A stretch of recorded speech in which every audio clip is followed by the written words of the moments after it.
Sveiks, jums parādīšu vēl vienu pavisam elementāru kāršu triku. Tātad no sākuma jūs izvēlaties jebkuru kārtu, kuru jūs vēlaties.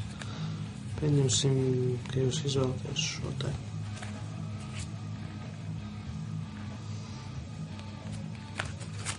Mēs viņu noliekam kausa augšpusē. Tad es jums iedodu kārtas, jūs varat pārcelt, cik vien reizes gribat.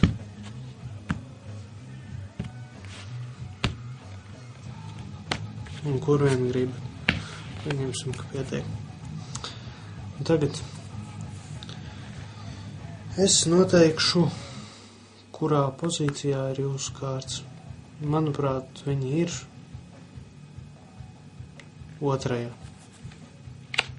Viena kārts un otrā.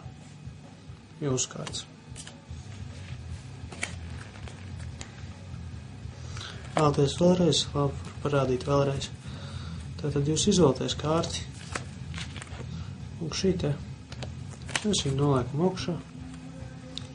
Jūs varat pārcelt kārtas, cik vien reizes gribat. Un tagad arī es, pieņemsim, pārcelšu kādu reizi. Tagad grūti noteikt, manuprāt, jūsu kārtas ir augšā.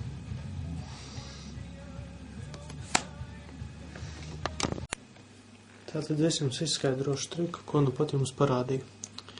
Tātad apakšā mums ir viena masta kārtas. Lūk šādi. Sākot no dūža līdz pat kungam. Tādā secībā dūzis 2, 3, 4, 5, 6, 7, 8, 9, 10, kalps ir 11, dāma 12, kungs 13 šajā trikā. Mēs viņus noliekam apakšā. Tagad mēs sākam, lai izvēlēsim, kur kārti. Pieņemsim, izvēlās šo te. Mēs viņu noliekam augšā. Un lai arī cik reizes pārceltu kārtas, tik un tā, viņa kārtas būs pie apakšējiem pīķiem. Un tagad tas, ko mēs gribam izdarīt, ir redzēt apakšā pīķi, tātad mēs arī paņemam, pārceļam vēl vienreiz, apskatāmies, nav pīķis, pārceļam vēlreiz ir pīķis, 5. Tātad viņa kārtas būs 5. 1, 2, 3, 4 un 5. kārtas.